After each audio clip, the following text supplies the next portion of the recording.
Hello കൂട്ടുകാരെ, ഇന്ന് ഞാൻ പരിചയപ്പെടുത്തുന്നത് ഞങ്ങളുടെ വീടിനടുത്ത് നിന്ന് എനിക്ക് കിട്ടിയ ഒരു പ്രാവിനെയാണ്. നല്ല ഭംഗിയുണ്ടായിരുന്നു കാണാൻ. സാൻഡൽ നിറത്തിൽ ഒരു കാക്കയൊക്കെ കൊത്തി ഇതാക്കി നിൽക്കുകയായിരുന്നു. അപ്പോൾ ഞാൻ വേഗം ചെന്ന് പിടിച്ചപ്പോൾ അത് പറന്നൊന്നും പോയില്ല. അപ്പോൾ ഞാൻ വേഗം പിടിച്ചു. അപ്പോൾ അടുത്തുള്ള വീടിൻ്റെ അടുത്തുള്ള ആരുടെ അല്ല, ഇവിടെ നിന്ന് വന്നതാണ്. അപ്പോൾ ഞാൻ കൊണ്ടുവന്ന് കൂട്ടിലിട്ടു. അപ്പോൾ അത് ഒറ്റയ്ക്കായപ്പോൾ അതിന് ഭയങ്കര വിഷമം പോലെ എനിക്ക് ഫീൽ ചെയ്തു. അപ്പോൾ ഞങ്ങൾ പോയിട്ട് വേറൊരു പെയറിനെയും കൂടെ മേടിച്ചുകൊണ്ട് ഇട്ട് കൊടുത്തു, ഒരു വെള്ളപ്രാവ്.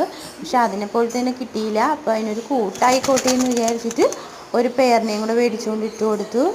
അപ്പോൾ ഇത് ഞാൻ വൈകിട്ടാണ് ഈ വീഡിയോ എടുക്കുന്നത്. അപ്പോൾ കണ്ടോ, വെള്ളപ്രാവിനെ നിങ്ങൾക്ക് ചെറുതായിട്ടേ കാണാൻ പറ്റൂ. അപ്പോൾ ഞാനിതൊരു പകൽ നല്ലതായിട്ട് ഇവരൊക്കെ ഉഷാറായിട്ടൊരു വീഡിയോ എടുക്കാം.